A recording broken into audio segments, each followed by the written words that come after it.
Você acompanha Jornal da Rede Alesp. E voltamos com o Jornal da Rede Alesp e seguimos com mais informações aqui do Legislativo, do Brasil e do mundo para você.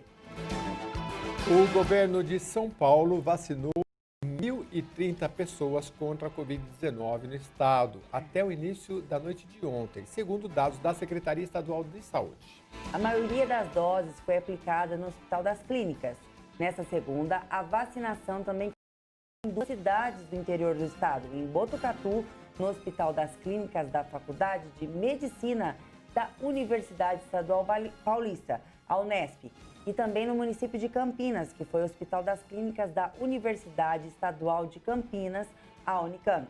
No total, cerca de 60 mil profissionais que atuam nestes hospitais serão imunizados com a Coronavac. Boa notícia, não é, Lilian? Essa vacina já chegando a todo o estado de São Paulo e ao interior paulista também. Com certeza, Jeremias.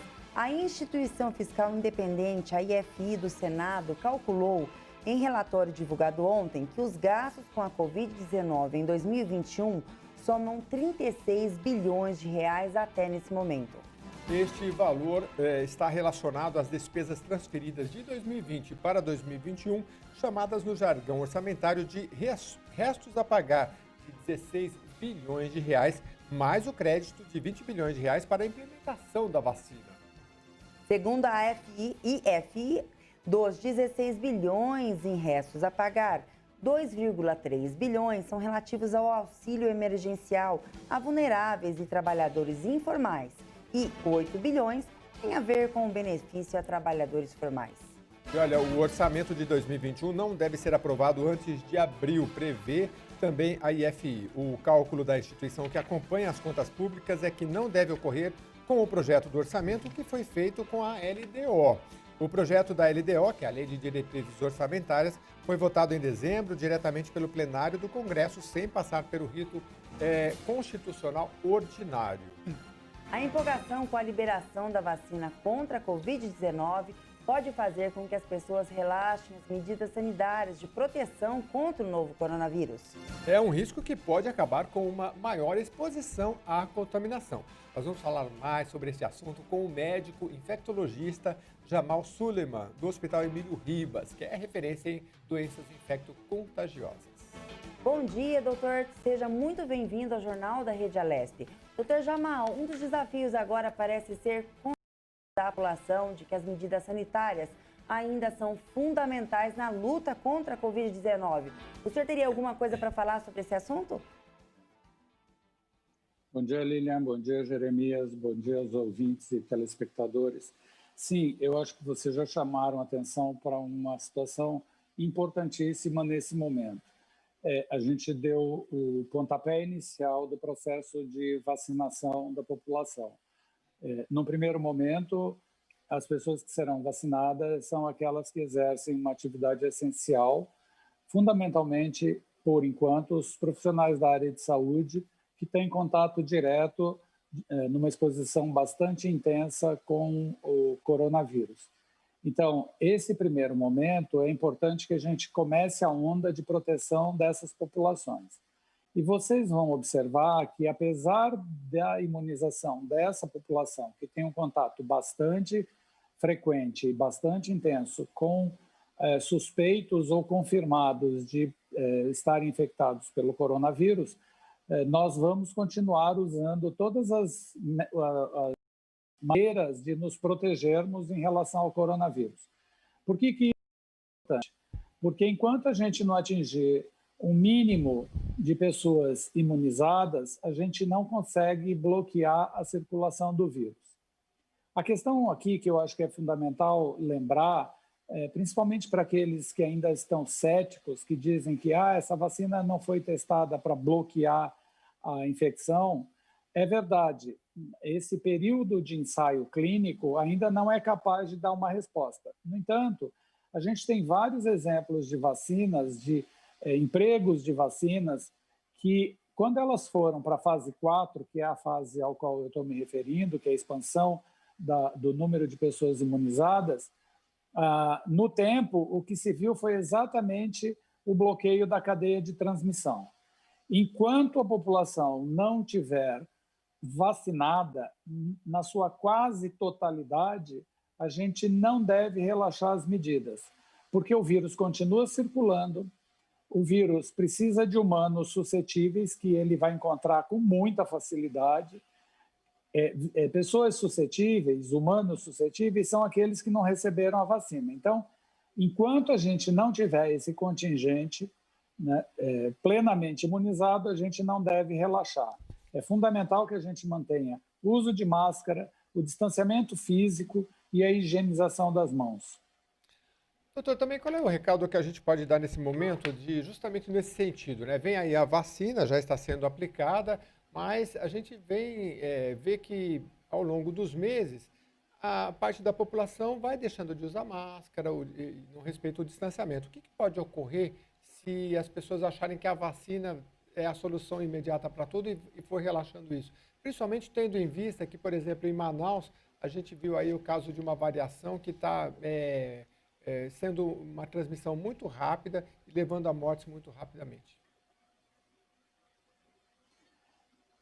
A gente tem aqui vários aspectos envolvidos. O primeiro é que a vacina precisa de 2 doses, né? Nesse instante, a gente tem a Coronavac, que é um produto excepcional, importantíssimo para a contenção ou para mudar a história da pandemia. Então, eu sugeriria que a população nos observasse, visse como os profissionais da área de saúde, depois de vacinados, com 2 doses, vão continuar usando a sua proteção.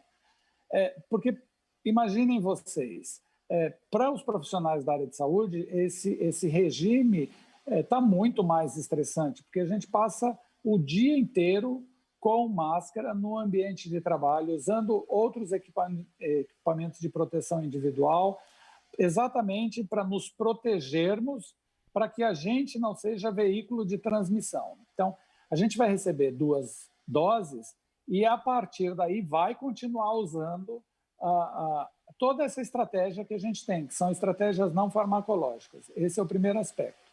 O segundo aspecto, que é importantíssimo, todo vírus sofre um processo de mutação. A mutação não é necessariamente um processo ruim, ao contrário, ela pode ser benéfica ou maléfica. Nesse momento, a gente tem alguns cenários que nos fazem ficar no espectro das coisas ruins. Quais são as coisas ruins para as mutações? Aumentar a capacidade de transmissão, isso é uma coisa muito ruim. Aumentar a gravidade da doença, que nesse momento a gente ainda não tem. Eu vou reforçar isso. Neste momento, a gente não tem, com as variantes conhecidas, a resposta para essa informação. Mas, do fundo do meu coração, eu nem gostaria de dar essa resposta, porque a gente, para evitar que esse processo ocorra, a gente precisa se proteger. Porque quanto mais expusermos variantes, a chance de você recombinar isso no meio, na natureza, entre as pessoas portadoras, a chance dessa recombinação é maior, o que pode fazer emergir variantes muito mais graves do que essa. O que a gente está vendo em Manaus é a ponta desse processo. No primeiro momento, inclusive, muita gente que não está muito familiarizada com isso, para não dizer que usaram de má fé, estabeleceu que a população manauara estava protegida porque tinha adquirido a tal da imunidade de rebanho. Isto não é verdade, isto não aconteceu. A variante emergiu, existem algumas indicações de que ela compromete com uma gravidade maior, essa resposta ainda não está completamente esclarecida, mas populações mais jovens. Então, veja, a pandemia está aí, a gente tem estratégia não farmacológica para evitar, ou pelo menos para minimizar o impacto dela, e agora tem uma estratégia que é de imunização. Então, tenhamos todos um pouquinho mais de paciência, de resiliência, de empatia, de humanidade, para que esse processo se resolva. Porque se a gente atropelar, nós podemos fazer toda a estrutura cair, de tal forma que todos nós vamos sofrer as consequências. Então, não é nada adequado. Você chamou atenção para um fenômeno muito interessante. Não está na hora de ficar cansado. Esta não é a hora de ficar cansado. Essa é a hora ainda que a gente tem de fugir, de correr do vírus. E correr do vírus significa usar métodos de barreira, higienizar as mãos e manter distanciamento físico. E, na hora certa, receber a imunização. Doutor Jamal, uma das nossas seguranças aí é o uso da máscara. O senhor, como infectologista, qual a máscara certa o senhor indicaria? As máscaras descartáveis? E quando for caseira, qual é o montante de troca que nós temos que fazer durante um dia? Porque tem gente que usa máscara o dia todo e a gente sabe que tem que trocar depois de um determinado período por causa, né, das bactérias que ficam ali. E também hoje está muito na moda uma máscara de lãzinha. Ela também é eficaz a combater o Covid-19? Começando pelo final, essas máscaras de crochê, de tricô, elas não passam de um enfeite feio, inclusive, no rosto das pessoas. Isso não funciona, isso não protege. Né? A máscara precisa ter 2 camadas, ela pode ser doméstica e deve ser trocada a cada 2 a 3 horas. Então, é fundamental que as pessoas continuem executando essa troca, lavando esse produto, e é simples, você pode lavar com água e sabão dentro da sua casa. Né? Materiais que podem receber ferro de passar, podem receber ferro de passar. Esse vírus ele acaba inativado por procedimentos relativamente simples no ambiente domiciliar. Então, não precisa mergulhar em água sanitária, você pode simplesmente lavar com água e sabão, deixa secar ao sol ou à sombra, e se você puder passar esse tecido, você pode passar. Então, é um equipamento extremamente eficaz para evitar a transmissão. O que significa evitar a transmissão? Ou pelo menos para minimizar de maneira muito significativa a transmissão. Significa que se você for portador do vírus, a capacidade que o vírus tem de romper essa barreira e atingir outra pessoa é muito pequena, muito pequena, e o impacto na sociedade já foi mensurado. Então, as pessoas acabam protegidas se você é o portador. Se você não é o portador e a outra pessoa que está usando, você acaba protegido, porque a quantidade de vírus que eventualmente possa ser capaz de atravessar esse equipamento é ínfima, o que significa que ainda que você se contamine, a probabilidade de você ter uma doença na forma grave, porque você recebeu uma carga viral muito pequena, é remota. Então, veja, você acaba tendo benefícios de vários ângulos, não é de um ângulo só. Quando você usa e quando alguém com quem você tem contato também está usando. Em relação ao material, se for uma máscara cirúrgica, ela é ótima, não tem nenhum problema. Lembrando que você deve trocar a cada 2 a 3 horas. Se for uma máscara doméstica, ela é ótima. Lembrando, de novo, que você deve trocar a cada 2 a 3 horas.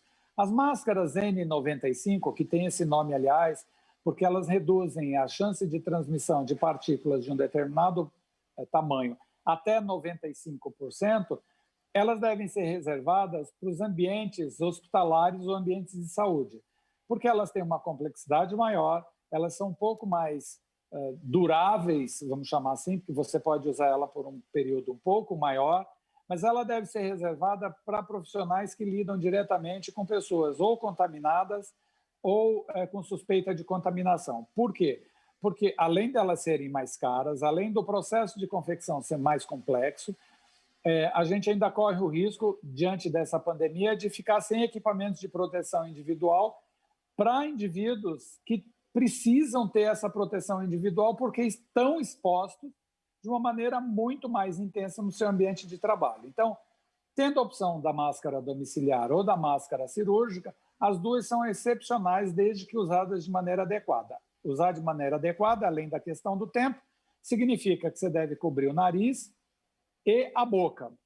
Então, não adianta usar máscara no pescoço, que é igual vacina. Máscara funciona para quem usa direito. Vacina funciona quando você toma. Né? Então, são cenários em que é fundamental a participação da sociedade no sentido da proteção de maneira correta. usando corretamente, você está protegido. Agora, doutor, também existe agora umas máscaras de plástico e outras que imitam, não sei se o material é acrílico, enfim, né? Elas são bem fechadinhas, mas e aí? Dá para usar, não? Não, não dá para usar. Não há nenhuma. Essa protege. Eu chamo essas máscaras que elas são até divertidas, né? Isso talvez sirva para teatro, mas para proteção individual elas não se prestam. Absolutamente não se prestam. Primeiro, porque a barreira não é uma barreira, aquilo vai funcionar como uma estrutura de vidro que todas as partículas que você vai emitir, ela vai escorrer por aquele equipamento e vai contaminar as superfícies, porque ela cai, ela não fica armazenada no seu queixo. Então, é fundamental que a máscara tenha capacidade de absorção, não uma capacidade de impermeabilização. Então, não funciona. Ela serve para você mostrar sua maquiagem, para mostrar se a sua barba está bonitinha ou não. Para proteção contra o corona, não há em nenhum lugar do mundo qualquer coisa que diga que isso serve como equipamento de proteção. Da mesma forma, você tocou nesse assunto, é importante, a pessoa pode dizer, então, e o protetor facial? O protetor facial ele deve ser usado sempre com uma máscara embaixo dele. Então, protetor facial é para você proteger a mucosa dos olhos, não é para proteger mucosa de nariz e boca. Mucosa de nariz e boca é para ser protegida ou com máscara doméstica ou com máscara cirúrgica, ou N95, que a gente já fez a ressalva. Interessante isso que o senhor falou, porque às vezes, por exemplo, no cabeleireiro, às vezes ele está com aquela proteção, mas está sem máscara. Então, a proteção com acrílico, né? E também o uso da máscara, porque são questões diferentes. Agora, doutor, uma questão relevante também é nos coletivos, nos ônibus, né?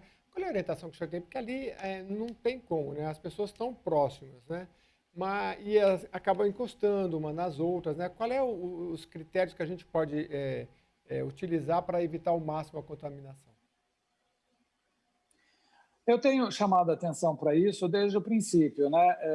As pessoas, elas, ao invés de se colocarem contra a vacinação, elas devem ficar a favor da vacinação e exigir do poder público uma disponibilidade maior de equipamentos de transporte ou uma hierarquização dos horários de entrada e saída das atividades, né? Porque daí você tem como uma outra estratégia para reduzir a possibilidade de aglomeração. Então, se aquele equipamento está muito cheio, a recomendação é aguarde um outro, obviamente, se você puder, né? Na impossibilidade de você manter esse distanciamento físico, carregue com você, além da sua máscara, sempre material para higienização. Aqui a gente está chamando a atenção para um material que é fundamental, que é o álcool em gel. Então, qualquer superfície que você tenha tocado, higienize as mãos depois.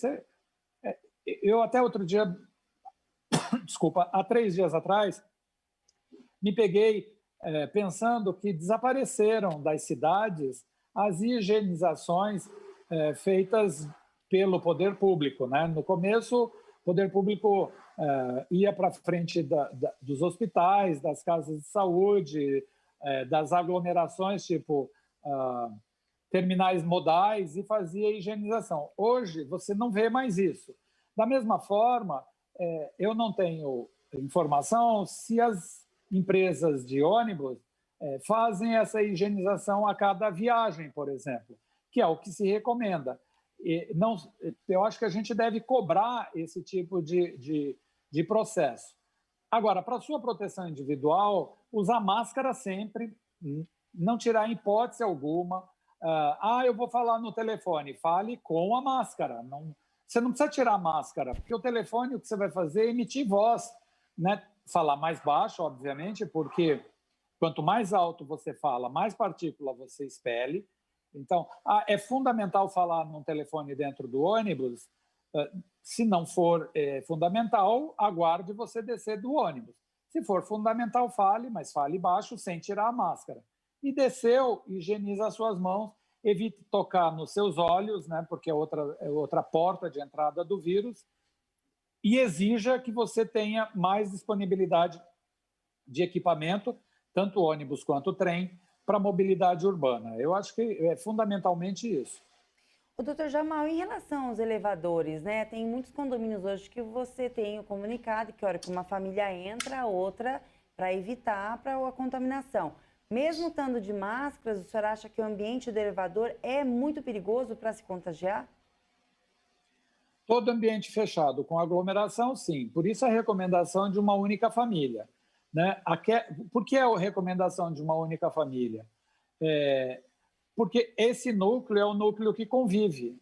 Então, a gente chama isso de cluster, né? Então, é aquele espaço controlado com aquelas pessoas que, se emergir um caso ali, você sabe, você tem um controle sobre aquele determinado contingente de pessoas. Na medida em que você aglomera com pessoas com as quais você não tem contato, das quais você não conhece a história, esse processo de risco aumenta substancialmente. Então, é um ambiente fechado com aglomeração, é ambiente de risco. Na época do Natal, das festas de fim de ano, toda a recomendação que a gente dava e continua dando é para que as pessoas, estou com saudade do fulano, beltrano, ciclano, que são da mesma família. Cada um está recolhido num determinado ambiente, não se encontre.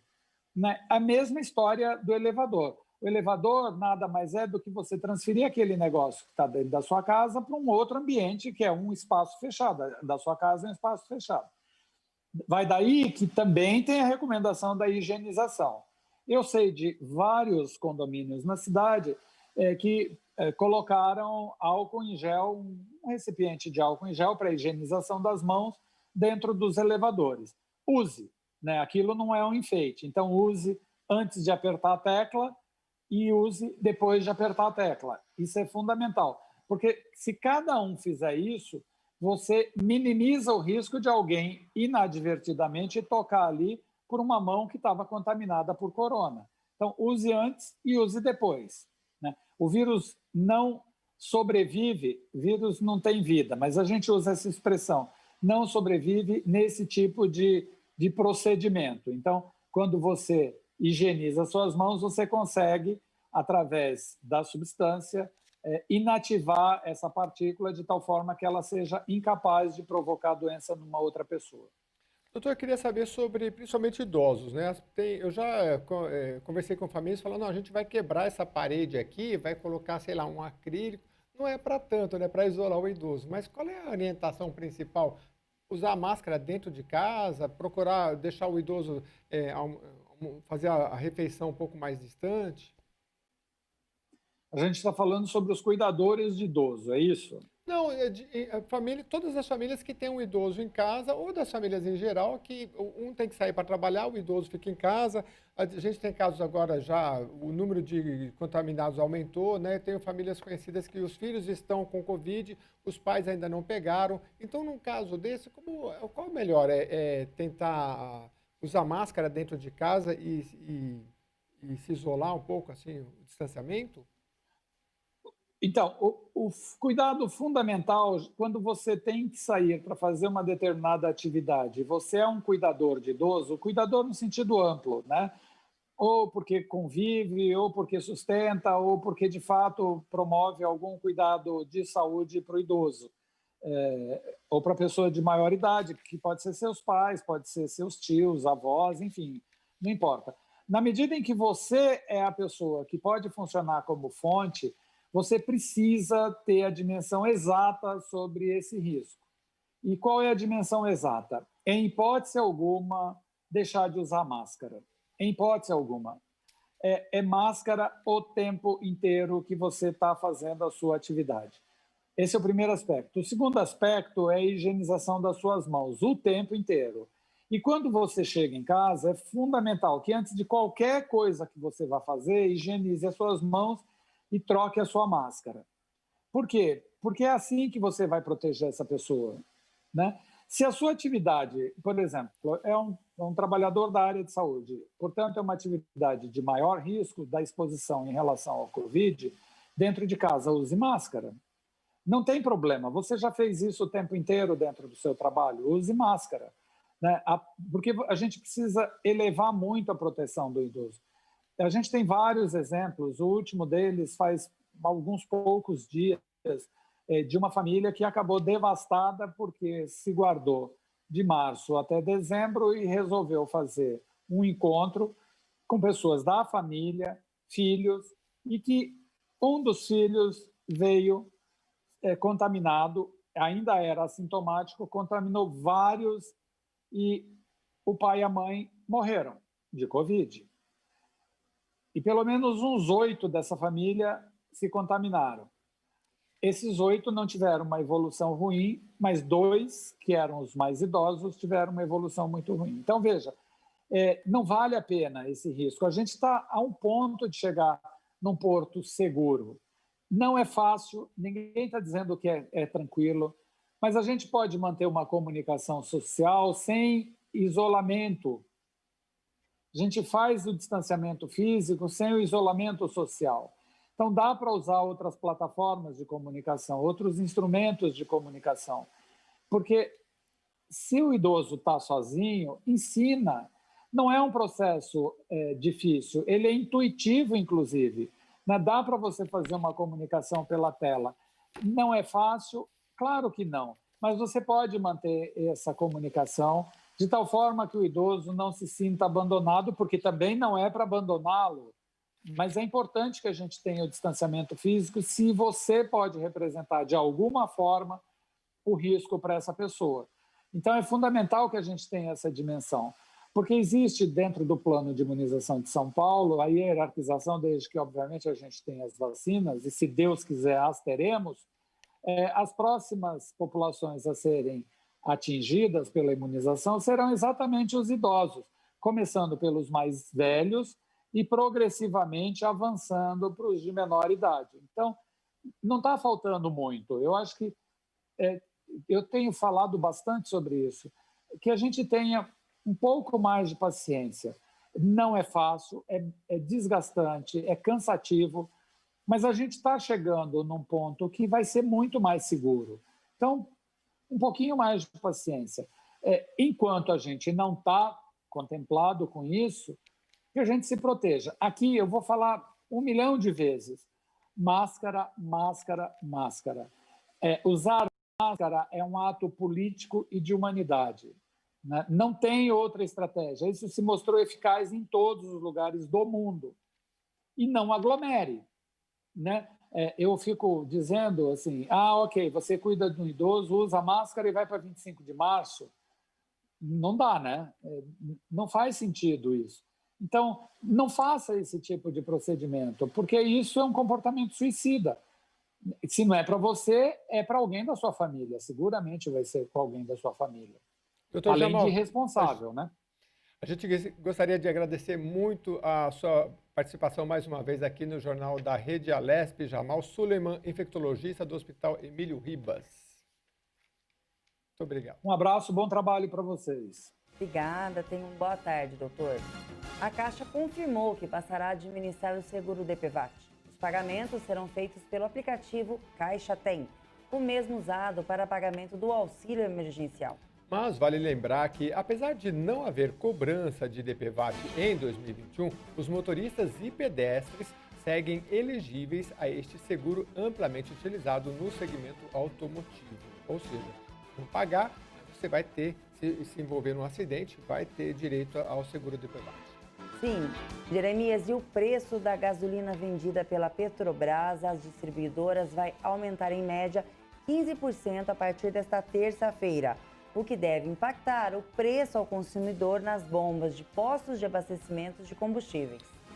O ajuste de 7,6% foi anunciado ontem pela companhia, o primeiro desde 29 de dezembro, quando a Petrobras já havia anunciado alta de 5%. Com o aumento, o preço médio de venda passará a ser de R$ 1,98 por litro. Até então, o valor médio era de R$ 1,84. A justificativa para o aumento é a variação do preço do produto no mercado internacional e da taxa de câmbio. Jornal da Rede Alesp. Um estudo da Universidade Central da Flórida revelou que o reconhecimento por parte dos subordinados tem impacto direto na satisfação pessoal e profissional de seus gestores. Esta valorização proporciona um maior bem-estar psicológico que protege tais líderes e os ajuda a enfrentar o estresse no trabalho e se mostra particularmente eficaz para aqueles que carecem de um forte senso de validação interna na companhia. Pesquisas anteriores já mostraram que gestores que sentem esgotados ou desanimados tendem a exagerar na supervisão, criando locais de trabalhos piores. Já um levantamento recente de uma respeitada publicação de negócios no Brasil lembrou de um princípio de liderança ensinado globalmente por Bill Gates, enquanto o bilionário americano é executivo de uma das maiores empresas de tecnologia do mundo. Esse exemplo de liderança tem se mostrado especialmente relevante em meio às incertezas causadas pela pandemia da Covid-19. Segundo Bill Gates, ao olharmos para o próximo século, os líderes serão aqueles que terão o poder de capacitar os outros. E de acordo com o estudo da publicação brasileira, para promover essa capacitação é importante saber colocar os funcionários em primeiro lugar, ter empatia para compreender e atender às necessidades das pessoas e estar atento à saúde mental da equipe, não é, Línia? Principalmente nessa época de pandemia. Agora, o que me chamou a atenção foi isso daqui, olha, gestores que esgotados ou desanimados tendem a exagerar na supervisão. Então, acho que o caminho é deixar o seu chefe mais alegre, mais feliz, para ele também ter uma convivência com todos.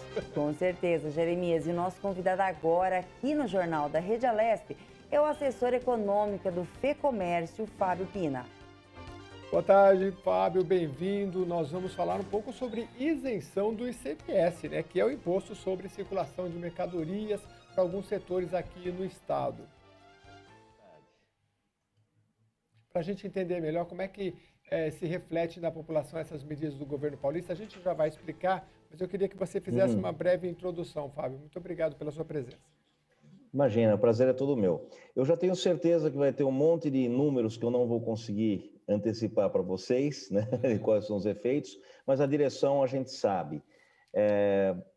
Para ser justo, o país tem um problema no arcabouço tributário de forma geral, não é só o estado de São Paulo. Em vez do país resolver seus problemas fiscais da forma... se tolera um pouco de ajuste fiscal pelo lado da Receita, mas o Brasil fez só ajuste fiscal só pelo lado da Receita nos últimos 30 anos, quando deveria ter feito a maior parte desse ajuste fiscal, né, do acerto de contas, através das despesas.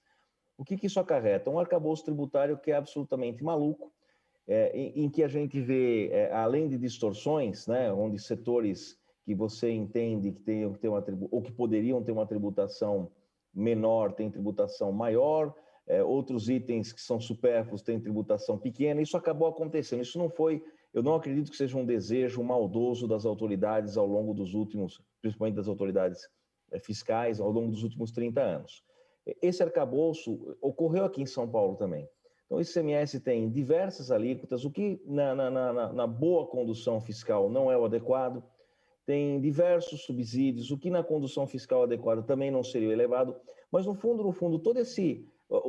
quando eu crio o simples, né, o regime simples de tributação, o lucro presumido, que ali tem uma série de tributos que são calculados de uma forma diferente, em tese melhor, nem sempre são menores, a gente acredita que são menores, nem sempre são menores as cargas, mas é mais simples de eu calcular, seja ICMS, no caso do simples, e no caso do lucro presumido, dependendo do setor, seja ISS, bom, tudo que está nesse arcabouço que 98% das empresas se utilizam no Brasil, o simples e o lucro presumido, no fundo é um azeite numa máquina que está toda emperrada. Quer dizer, em vez de eu resolver os problemas lá para trás, eu fui criando um mecanismo para que as empresas pudessem sobreviver. Então, apesar do conceito ideal ser uma tributação única, linear, neutra, né, com menos regras, com uma alíquota só de cada tributo, no país inteiro, né, isso não ocorre justamente por conta da sanha tributária que ocorreu no país, ao longo, como eu falei, dos últimos 30 anos, foi impondo medidas em cima de medidas, retalhos em cima de retalhos no arcabouço tributário, e hoje a gente tem um enorme Frankenstein. O que acontece? também para resolver esse problema hoje, elevando a carga tributária, não parece ser nem o ideal e nem o melhor momento, né? Novamente, se a gente der indultar qualquer que seja a receita, se é estadual, municipal ou federal, indultar o ajuste através, ou seja, a gente permitir que o ajuste seja feito através do aumento da carga tributária, a gente vai premiar a falta de eficiência, né? Não estou dizendo que o governo é ineficiente, mas ele tem que buscar cada vez mais a sua eficiência. E também não podemos esquecer que o estado de calamidade acabou dia 31 de dezembro, mas a pandemia não acabou e todos os seus efeitos estão aí, muitos dos seus efeitos estão aí. Então também não é o momento por esse aspecto, né? Usar um conceito que em tese funciona para consertar algo que está muito capenga e não consertar da origem, na base, não me parece adequado. Essas palavras acho que resumem bem a nossa percepção desse momento. Agora, Fábio, interessante isso que você falou, mas assim, a pandemia não acabou e lá a gente sabe que o que for arrecadado neste ano, né, é que vai prever o orçamento do próximo ano, 2022, né? Então tem que fazer a lição de casa. Como é que se faz isso? Porque o orçamento a gente sabe que depende da arrecadação dos tributos e no estado de São Paulo, como nos outros, o ICMS é o mais preponderante, o mais forte para o estado, né? Então, no andar deste ano, quais são as medidas que você acha que podem ser implementadas para que a economia se volte com mais vigor e que a gente tenha uma perspectiva boa? Porque senão pode ocorrer mais aumento de impostos deste ano para o ano que vem, né? E o orçamento também a gente sabe que é muito fechado, né? Você tem, você tem o pagamento, por exemplo, de o que já é comprometido com educação, saúde, o pagamento do funcionalismo, então sobra pouca margem de manobra, né? Bom, é verdade, tudo isso é verdade, mas vamos começar pelo seu começo. A economia só vai voltar ao normal, quando a situação de saúde tiver se normalizado também. Eu não sou especialista nisso, eu não sei quando isso vai acontecer, mas eu não acredito que seja no curtíssimo prazo. Esse é um primeiro ponto. O segundo ponto o orçamento é engessado, ele é sim, mas esse argumento ele é utilizado também nos últimos 30 anos, para não tenho como fazer. Então, ainda que fosse verdade, ainda que seja verdade, se ninguém começar a flexibilizar o orçamento, repriorizar as coisas, redefinir o tamanho do Estado, nós vamos usar isso como argumento eternamente, até chegar em quanto? Em 100% da carga tributária? Chega um ponto, e me parece que esse ponto até já passou, em que é absolutamente inviável continuar fazendo o ajuste sob o argumento de que eu tenho que gastar tanto com a saúde, tanto com a educação, tanto com segurança, e é verdade, mas sob esse argumento eu vou ao limite de 100% do PIB, porque o crescimento do custo da máquina pública, ele é contínuo nos últimos 30 anos, e se nada for feito, ele vai continuar. No limite, claro, eu estou usando um absurdo aqui, né? No limite, ele vai chegar a 100% do PIB, isso não é factível. Hoje, eu não estou falando do estado de São Paulo em especial, até porque tem uma situação fiscal, em média, melhor que o resto, né? Mas, no país, a gente tem 40%, 37% de carga tributária, né? E o governo gasta 40%. Não estou nem colocando a pandemia, porque era natural que se gastasse mais no ano passado, era natural, né? A sociedade entendeu isso, os mercados entenderam, todo mundo entendeu que era necessário gastar mais no ano passado para combater um evento exógeno, né? Um evento que vem de fora, um meteoro que caiu na Terra. Agora, se a gente usar esse argumento de que, mas hoje o orçamento é engessado, mas eu tenho que gastar tanto em educação, sou obrigado pela lei, tudo isso é verdade. A gente tem que mudar isso. Ou então nós vamos ficar, daqui a 10 anos você me convida aqui para falar, eu vou falar a mesma coisa. Lembrando que o teto de gastos no governo federal é um excelente instrumento, não só para o governo não gastar mais, mas para resguardar o contribuinte de ver aumento de arrecadação. Por quê? Não adianta eu aumentar a arrecadação porque eu não posso gastar mais. Então, há uma tentação do político em aumentar a arrecadação, porque eu consigo aumentar a arrecadação, né, e irritar algumas poucas pessoas arrecadando. Por exemplo, vamos fazer um exercício aqui. Vamos criar a tributação sobre os mais ricos. Isso é uma espécie de perversidade, porque eu sei que eu vou incomodar pouca gente e com esse dinheiro eu posso dar benefícios Se eles são positivos ou não, se foi feito um estudo, se isso é bom socialmente ou não, não interessa, mas politicamente eu sei que eu posso criar algumas benesses e que se revertem em uma percepção positiva para mim. Então, eu incomodo 6 pessoas, mas com o dinheiro de 6 pessoas, eu beneficio 100 pessoas. É óbvio que isso, politicamente, há um estímulo perverso aí para que isso ocorra. Quando eu crio o teto de gastos, assim, você pode tributar quanto você quiser os mais ricos. Você só não vai poder gastar esse dinheiro, você pode comprar dívida. Isso é muito bom porque reduz esse incentivo perverso de aumento da arrecadação. Eu acho que uma das formas a gente deveria estudar várias regras. A gente tem a lei de responsabilidade fiscal que já norteia os governadores, as receitas estaduais e municipais, mas a gente deveria partir para a regra de ouro, né? A gente deveria partir para um teto de gastos em cada ente. A gente tem o contribuinte, é a pessoa que mais, aí, desculpe a redundância, mais contribuiu nos últimos 30 anos para manter o Estado em pé. Está na hora de a gente inverter essa lógica. Ô, Fábio, falando de tudo isso que você falou, você não acha por que tem tanta resistência do governo em criar um imposto sobre grandes fortunas? Porque toda vez que se cria um imposto, toda vez que se cria uma obrigação, sempre quem é mais prejudicado é a classe operariada, aumento de produtos de cesta básica. Por que você acha que o governo tem tanta resistência em criar um imposto sobre grandes fortunas? Bom, eu não sei se o governo tem resistência. A sociedade tem resistência, a resistência é correta. Esse é um imposto, talvez, o pior tipo de tributo que exista. A rigor, as pessoas têm, conceitualmente, eu vejo muito erro na ideia de justiça social. Você tem que fazer distribuição de renda e justiça social. É com orçamento. Você pode fazer muito mais na definição das despesas do que no aumento da arrecadação. Na realidade, a gente já arrecada, como eu falei, 37% do PIB, isso já é uma carga tributária de país desenvolvido. Então, o que está faltando é a gestão de como eu gasto esse dinheiro, né? E a gente criou, como eu falei, vários subterfúgios. Você tem subsídio aqui, aí não paga imposto ali, essa empresa é menor, empresa maior, setor A, setor B. E no fundo, eu não resolvi o problema básico, que é a deficiência do Estado. Se eu cobrar os tributos, todas as experiências mundiais, né, sobre tributos de grandes fortunas são muito ruins. Primeiro, porque a arrecadação total ela é baixa. Primeiro, que ela é baixa. Segundo, que eu desestimulo uma coisa que é importante, que é a formação de capital. Terceiro, que ela é injusta, né?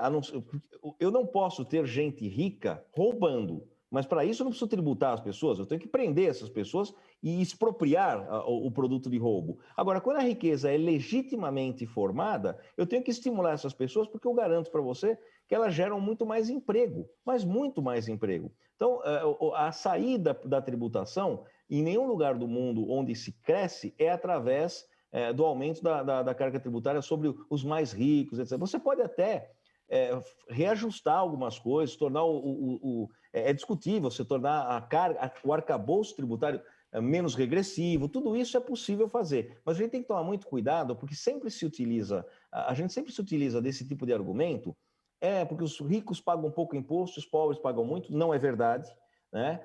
Mas ainda que fosse, eu não posso utilizar esse argumento para piorar o arcabouço tributário, e sim para melhorar de forma consciente. Na realidade, uma das coisas que se preconiza é ter impostos mais diretos e menos impostos indiretos. Isso é um fato, isso melhoraria. Mas muito mais importante que tudo isso, esse efeito seria muito menor do que as pessoas imaginam.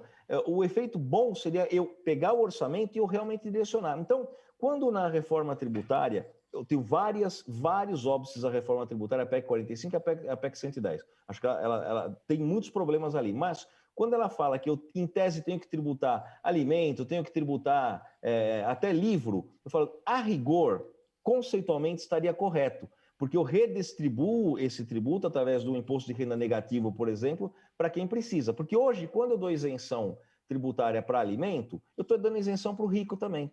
Né? No fundo, acontece isso. Agora, é factível fazer isso no momento? É politicamente razoável fazer isso no momento? É exatamente o caso do ICMS. Eu tentar pegar um conceito que é correto de eu tributar todo mundo e depois redistribuir esse dinheiro, isso não vai acontecer na prática e nós vamos destruir as empresas esse ano. Então, eu peguei sua pergunta, me desculpe, e me alonguei um pouco mais, porque achei que cabia para explicar a diferença entre conceito e aplicabilidade. Conceito é uma coisa de longo prazo, a gente tem que caminhar para esses conceitos, mas a aplicabilidade é de curto prazo. Eu não vou ter ninguém para aplicar esses bons conceitos tributários se eu aumentar a carga tributária, seja do ICMS, seja impostos em grandes fortunas, nesse momento onde as empresas não terão condição de pagar a folha de pagamento sequer.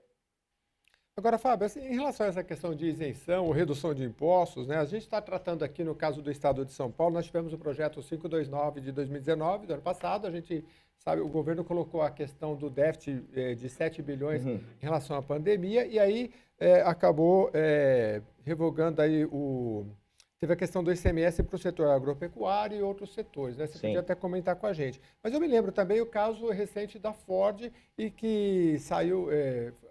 encerrou as atividades em São Paulo, e aí a gente viu muitas notícias, olha, é porque dava muita isenção, mas na verdade tem que deixar o próprio setor, porque ela não estava conseguindo competir, independente de isenção ou não, né? Essa questão de isenção é muito complexa para você traduzir, dizer, olha, se eu reduzir o imposto nessa categoria, eu vou ter o benefício X. É complexo.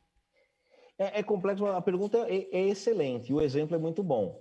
É claro que todo país tem algum grau de ativismo tributário. É uma inocência nossa achar que nós vamos ter um arcabouço tributário absolutamente neutro, que não existem grupos de pressão que têm mais ou menos sucesso no mundo inteiro, estou falando legitimamente, né?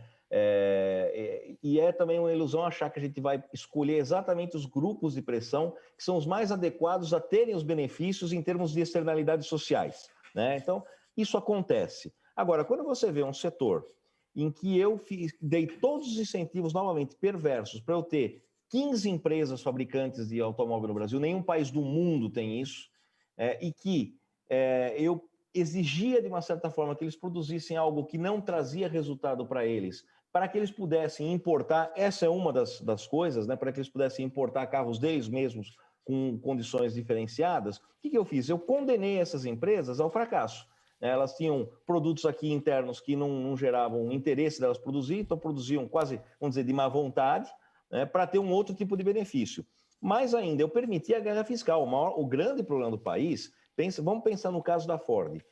Eu saio de São Paulo ou eu não monto a minha fábrica em São Paulo porque na Bahia eu tenho um incentivo qualquer, fiscal qualquer.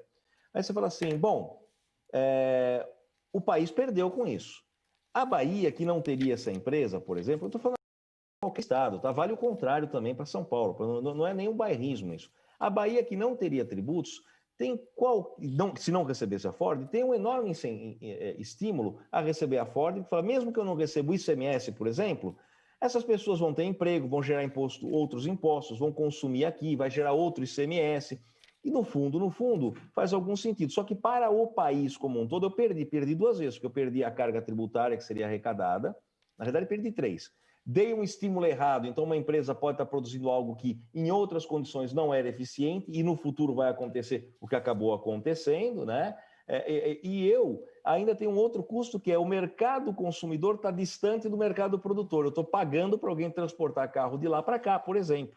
Esse era o caso da Ford. Existem outros inúmeros exemplos. Então, parte do problema também está numa guerra fiscal. E por que essa guerra fiscal existe? Porque a gente não conseguiu controlar no município, no Estado e na União o tamanho do Estado, a fome do Estado. O Estado hoje, e veja, eu falo Estado, não falo governo estadual, o Estado hoje é um obeso que quer fazer regime abrindo a geladeira a noite inteira. É impossível isso acontecer. Então, como esse Estado cresceu, cada Estado, cada município e a própria União, cada ministério arranjou suas fórmulas de arrecadar mais, seja em tributo, em contribuição, em prestação de serviço, né? em fundos que você cria, para você tem um Fustel, tem um fundo aqui, o cara que vai colocar um chip na máquina paga uma contribuição para não sei que fundo.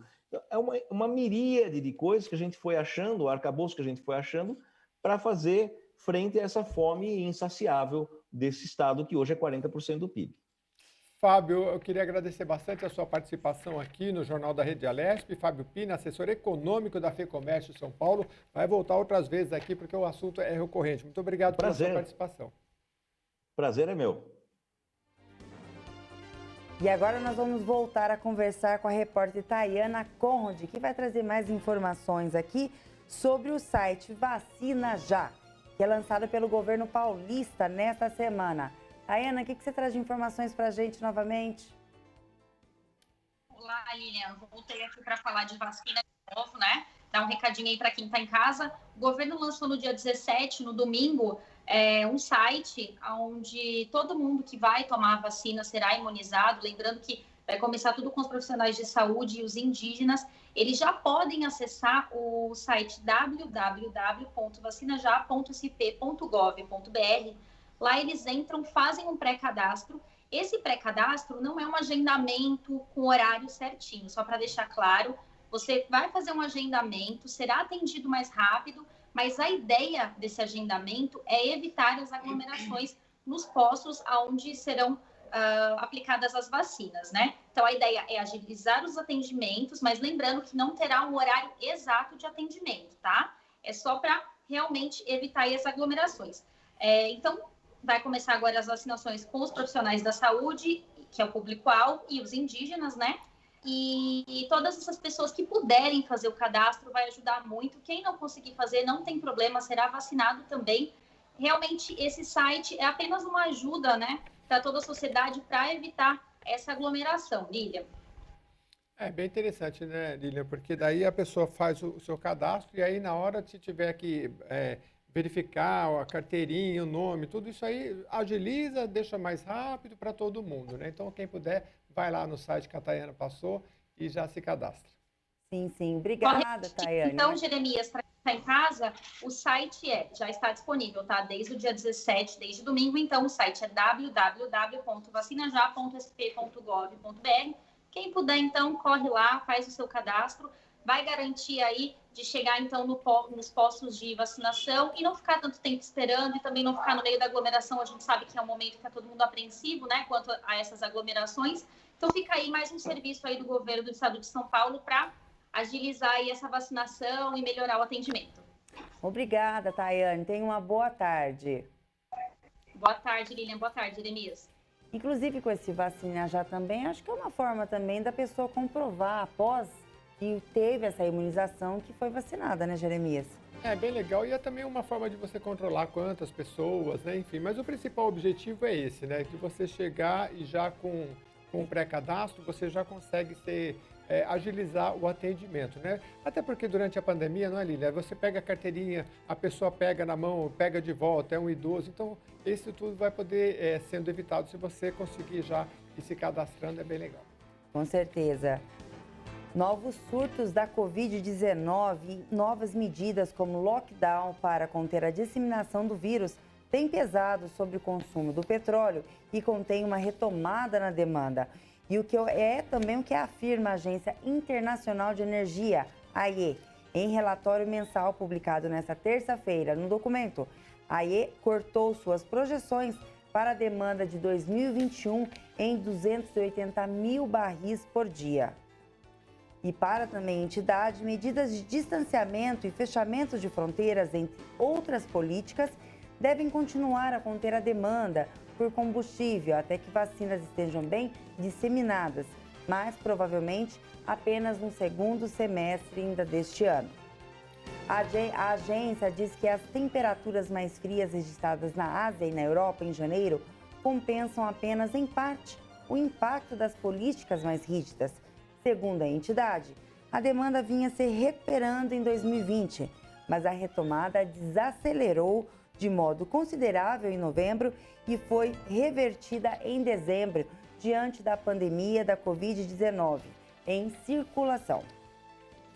Pois é, e tem outras notícias aqui, Lilian. O presidente dos Estados Unidos, Donald Trump, decidiu rescindir as proibições de entrada para a maioria dos cidadãos não americanos que estiveram recentemente no Brasil e em grande parte da Europa.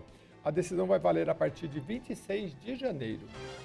E a restrição para o Brasil estava imposta desde março de 2020. Apesar da ação do governo Trump, o presidente eleito Joe Biden não pretende flexibilizar as restrições de entrada no país, segundo sua assessoria. E essa decisão de Donald Trump também é considerada coerente em relação às novas regras para a entrada nos Estados Unidos, mas faz parte de um campo minado que o republicano pretende deixar para John Biden assim que o democrata assumir a presidência americana, que ocorre nesta semana. E chegamos a mais uma entrevista. Agora vamos falar sobre um golpe de amor. Parece brincadeira, mas não é não, gente. Pois é, são verdadeiras armadilhas para muitas pessoas que buscam um relacionamento, mas acabam sendo vítimas de golpistas. E nós vamos conversar agora com o delegado de polícia, o Dr. Pablo Rodrigo França, da DIG, Delegacia de Investigações Gerais de Presidente Prudente, que foi responsável por um desmonte, um esquema que envolvia um golpe falso de namoro. A gente vai falar com ele daqui a pouquinho para restabelecer a nossa comunicação. É importante, não é, Aline? A gente ter muitos cuidados, porque os nossos dados hoje eles estão muito vulneráveis na internet, nas redes sociais. Todo mundo... Eu, às vezes, fico até abismado, porque até órgãos públicos, eles querem o seu endereço, o seu RG, depois o CPF, falta pedir o nome da mãe. Então assim, são muitos dados e você, será que eu estou conversando realmente com quem? Quem é que está lá do outro lado? Então é preciso ter muitos cuidados, né? Então, nunca é demais se resguardar e o delegado vai trazer daqui a pouquinho mais informação sobre isso para a gente. E eu acho que principalmente nessa pandemia, né, pessoas solteiras aí estão buscando mais sites de relacionamento e isso tem crescido muitos golpes, porque antes você não ouvia falar muito, você vê muito na televisão, mas no menor número, né, Jeremias? Agora com esse isolamento social, que as pessoas pouco se veem, né, acaba correndo aí para a internet e dando esses problemas aí que nós vamos conversar já com o delegado. E uma outra questão, Lili, importante é porque os próprios delegados, né, que eu acho que o Dr. Pablo ele vai acabar explicando isso para a gente, é que assim, durante a própria bandidagem, como se diz, vai se adequando. Então assim, você não consegue sair para as ruas, a movimentação das pessoas nas ruas vai diminuindo, então assim, esses tipos de crimes eles vão variando. Ora é sequestro, depois era roubo a banco e agora os crimes voltados para a área da internet com certeza aumentaram muito, né? Eu mesmo já soube de pessoas, a gente vê praticamente um surto, né, de pessoas que ficam mandando mensagem no WhatsApp, preciso de uma ajuda, né? E essa ajuda é R$5.000, R$10.000, né? E agora é o caso aí do golpe do amor. Site de namoro. Dr. Pablo Rodrigo França, boa tarde. Mais uma vez a gente agradece a participação aqui no Jornal da Rede Alesp. Eu queria que o senhor começasse essa entrevista para falar para o telespectador como é que agem esses criminosos referente a sites de relacionamento. Boa tarde, muito obrigado aí pela participação e pela oportunidade. Essas pessoas elas se aproximam das vítimas através das redes sociais. Então, todo esse tipo de comentário que nós fazemos em redes sociais de maneira aberta, com fotografias, frases feitas, curtidas, esses criminosos eles identificam as potenciais vítimas através disso. A partir daí, fazem uma aproximação também pelas redes sociais ou aplicativos de relacionamento, já com estudo detalhado dessas vítimas. Então, elas já dizem aquilo que elas querem ouvir. Então, demonstra uma afinidade forçada, o que acaba aproximando o contato entre essas pessoas e esse contato cada vez mais estreito e demonstrando intimidade até que comece um relacionamento.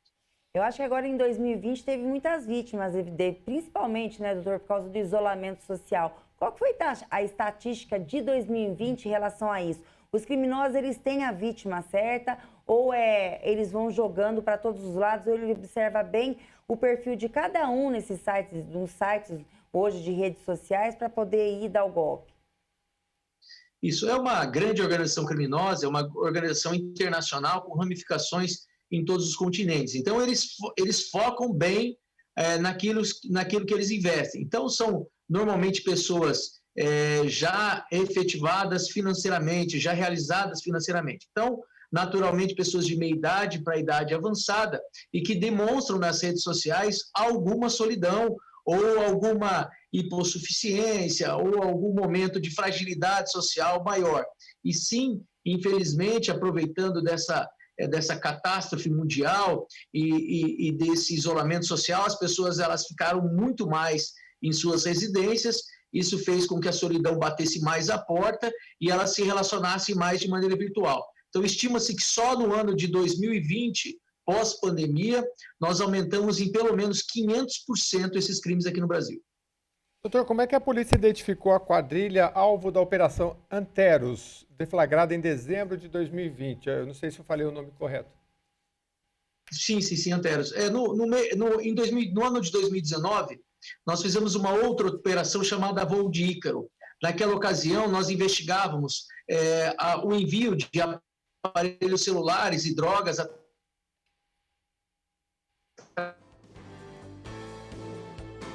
Estamos com um probleminha, né, de conexão e voltamos já de novo com o entrevistado, que é o Dr. Pablo Rodrigues Francis, é delegado de polícia da DIG, que é a Delegacia de Investigações Gerais de Presidente Prudente, e está falando hoje sobre o golpe, né? O golpe dos relacionamentos, que começa através de redes sociais. As pessoas mais acessíveis, mais abertas, as quadrilhas focam nessas pessoas para poder dar o golpe. Não é isso, Jeremias? Pois é, e números que impressionam aqui, viu, Lilian? A Operação Anteros, que a gente estava conversando agora com o delegado, identificou 437 vítimas do golpe e prejuízo estimado em 24 milhões de reais. As investigações duraram mais de um ano e resultaram em mais de 100 pessoas presas em diferentes estados do Brasil. O esquema foi identificado em ao menos 24 estados. Ou seja, era uma quadrilha grande que envolveu um grande número de pessoas, um prejuízo estimado em 24 milhões de reais. Eu acho que você também que está nos acompanhando está curioso para saber o modus operandi desta quadrilha, né? Que, conforme o doutor já adiantou, mirava pessoas com um poder aquisitivo um pouco melhor, pessoas de meia idade, enfim. Acho que já restabelecemos a conexão. Doutor, o senhor nos falava aí da questão da Operação Anteros e como é que ela se deu, por favor. Isso na análise de aparelhos celulares de uma outra operação chamada Voo de Ícaro, que fizemos em 2019, na ocasião investigando a organização que mandava celulares e drogas por drones no sistema prisional. Um dos celulares nos chamou a atenção depois da prisão dessas 22 pessoas. Ela tinha como se fosse a contabilidade de uma grande empresa com movimentações milionárias. Passamos então a estudar essa pessoa e esse aparelho celular apreendido. Isso possibilitou que, num filtro grande de quebras do sistema financeiro e quebras bancárias, nós chegássemos a algumas vítimas. E, a partir daquele momento, com cruzamento em teia, nós conseguimos, aí, até o final da operação, cadastrar mais de 400 vítimas, mas com a nossa convicção que, nos últimos 3 anos, nós tivemos no Brasil, por essa organização criminosa, ao menos 2.000 vítimas espalhadas por todo o Brasil. E como é que é o modus operandi dessa quadrilha, doutor? Eles ficam, parte da quadrilha, um nicho dessa organização, eles passam o tempo todo nas redes sociais, aí todas as redes sociais abertas e aplicativos. Eles envolvem a pessoa em determinado momento, quando eles percebem que a pessoa está absolutamente ligada emocionalmente, eles prometem casamento, dizem que há uma herança muito grande, dizem que são pessoas do exército americano ou exército mundial e que encontrou uma grande joia e que quer vir casar com essa pessoa aqui do Brasil. Para isso, precisa de um endereço que está mandando uma mala, está mandando uma mochila, está mandando herança, está mandando uma caixa, um grande presente, e faz fotografias desse dinheiro, desse presente, passa um link de código de rastreamento, envia esse link, tudo fake montado pela internet, a vítima acompanha o envio, acompanha a foto, e em determinado momento já a outra parte da organização no Brasil entra em contato por telefone com a vítima e diz: olha, nós somos aqui da alfândega, chegou uma encomenda para a senhora ou para o senhor, só que tem que pagar a taxa. Então aí começam os pedidos de dinheiro. Então são 5 mil reais que vão para 50 mil reais. Depois de algum tempo dizem que, olha, nós abrimos a mala, tem 20 milhões de dólares aqui. A senhora tem que pagar uma multa. A multa é de 100 mil reais. E a vítima, ela entra em contato com um suposto namorado, o namorado diz: paga, nós temos lá 20 milhões de dólares, então paga, depois você vai recuperar. E as vítimas, elas vão pagando, até que em determinado momento, quando elas percebem que estão caindo num golpe, elas avisam que vão procurar a polícia, aí eles mudam o golpe de estelionato, passam para extorsão. Então, todas as imagens, os vídeos, as fotos íntimas enviadas durante esse relacionamento, eles passam a extorquir, exigindo dinheiro sob ameaça de colocar nas redes sociais e expor ainda mais essas vítimas. Doutor, o senhor disse que agora em 2020 teve um aumento de mais de 500%. Com certeza foi por causa do isolamento social, ou o senhor acha que isso vai continuar crescendo ainda, mesmo com toda a campanha que o senhor vê toda hora em algum veículo de comunicação, sempre fazendo reportagens para ficar esperto com isso, principalmente mulheres, né? Que eu acho que é a maior vítima dessa situação. Hoje vem equiparando mulher e homem, então sendo ambos vítimas de um golpe desse. Isso. Na verdade, o foco da organização são pessoas realizadas financeiramente. Então, nós temos muitos homens também vítimas desse golpe, mas, infelizmente, predominantemente mulheres. As pessoas, houve esse aumento, sim. A cada ano, nós percebemos uma evolução de 15% a 20% dos golpes, mas, na pandemia, houve esse boom de 500%, e sim, nós entendemos que é causado justamente por as pessoas estarem trabalhando home office, elas ficarem muito mais tempo em casa, sem nenhum relacionamento externo. Isso faz com que, e também o medo, né? O medo, o temor dessa doença trouxe uma fragilidade social maior e um campo muito propício para esse tipo de criminalidade. As pessoas, elas têm que ficar muito atentas para algumas dicas muito simples, assim, dos meios policiais. O primeiro deles é que não existe grande amor, assim, à distância ou pela internet. E se há, eles são absolutamente excepcionais. E número 2, e muito mais importante, não há nenhuma taxa da União ou do Estado que você deva pagar para contas de pessoas físicas. Não há essa possibilidade, ou uma conta de pessoa jurídica. Os órgãos governamentais, eles não encaminham contas bancárias para haver depósito, seja de taxa, tarifa, multa, ou seja lá, qualquer artifício utilizado pelos criminosos. Então, no formato de DARF, GARI, enfim, e também se você receber esse tipo de abordagem, entre no site dessa unidade. Por exemplo, é uma multa da Polícia Federal, também muito utilizada entre os criminosos. Entre no site da Polícia Federal, pergunte lá se existe mesmo essa multa. Mas, assim, essa organização, ela trabalha muito com contas de pessoas físicas ou pessoas jurídicas da capital. Então, são lojas de roupa que houve esse depósito. Por isso que essa teia, ela foi tão grande, com a identificação aí de pelo menos 210 criminosos só nessa Operação Anteros. Doutor, o que deve ser feito, então, se alguém suspeitar que ela está sendo vítima realmente num golpe desse? O que ela tem que fazer? Se ela tem que ligar, procurar, qual tipo de delegacia? O senhor podia estar informando para o telespectador? Sim, em primeiro lugar, nunca deletar nada.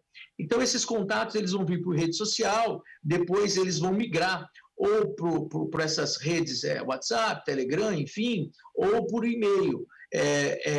Sempre que houver essa mensagem, referências de links, referências de entradas, referências de contas bancárias, no nervosismo, não apagar, sempre manter arquivo dessas informações, que é através disso que nós vamos chegar nesses criminosos. E número 2, com cópia de tudo isso, procurar a unidade policial mais próxima de sua residência ou através da internet, alimentando o sistema com essas informações, que naturalmente... Eu acho que bloqueou de novo, mas a gente vai ficando por aqui, agradecendo desde já muito o Dr. Pablo Rodrigo França, delegado da DIG, Delegacia de Investigações Gerais de Presidente Prudente. Doutor, está aí de novo com a gente, né? A gente já encerrando já a nossa entrevista, delegado, mas agradecendo muito pelas suas informações e parabenizando aí pelo desmonte de uma quadrilha, que é um trabalho de social muito importante, não só para Presidente Prudente, mas para todo o Brasil. Parabéns. Muito obrigado pela sua participação. Eu que agradeço o espaço, eu agradeço muito o espaço de vocês, a compreensão, e dizer para a sociedade acreditar em suas polícias, que assim como as organizações criminosas se especializam, as polícias judiciárias especialmente também estão aí batalhando, visando sempre o bem comum, visando o bem da coletividade. Muito obrigado pelo espaço. Obrigada, doutor Pablo. Tenha uma boa tarde. E o Jornal da Rede Alesp fica por aqui. Só lembrando, se você quer dar a sua sugestão sobre algum tema ou assunto... É só ligar no nosso WhatsApp. O número é 992325950. Vou repetir, 11 992325950. Você deixa lá a sua mensagem e a gente atende, tá bom? Até o nosso próximo encontro.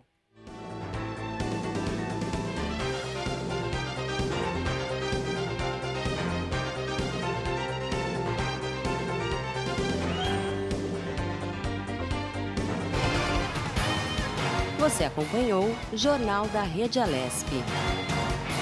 Tudo sobre o Legislativo do Estado.